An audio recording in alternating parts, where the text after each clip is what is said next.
Brilliance Audio presents the unabridged recording of In the Blue Hour by Elizabeth Hall, performed by Joyce Bean.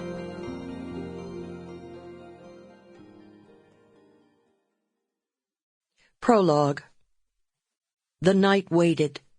She could hear the flakes of snow as they pillowed on the ground, heard the hoot of an owl hidden in the brush of the pines, and somewhere, deep beneath the surface of that heavy silence, she could hear the beating of her own heart. It was keeping time, marking the minutes, the seconds, which had slowed to a frozen crawl. From a distance came the sound of the car, making its way up the hillside of the mountain pass, the muffled sound of tires crunching through patches of snow, interspersed with the slapping sound made by contact with wet pavement. Getting closer. From the air above, the car looked like a soft gray pearl rolling along the side of the mountain. Elise watched, as if she were already a part of the heavens, a part of the moon and stars, as her silver vehicle rounded the curves of La Vida Pass in the moonlight.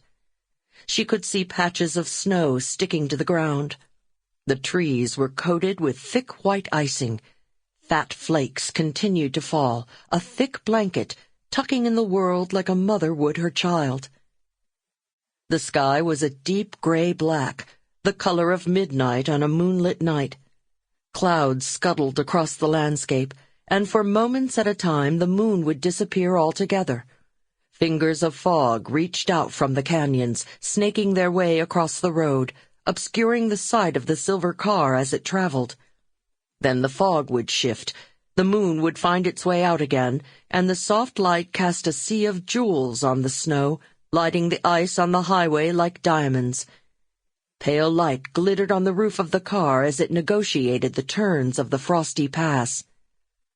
From her dreamlike vantage point, somewhere in the sky above, Elise watched, mesmerized, as the car failed to make the next curve in the road. The tires slid, unable to find traction on a patch of ice.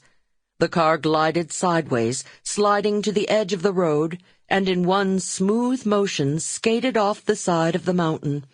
For one brief, eternal moment, it hung suspended in the night sky, like a silver bird that had forgotten how to flap its wings.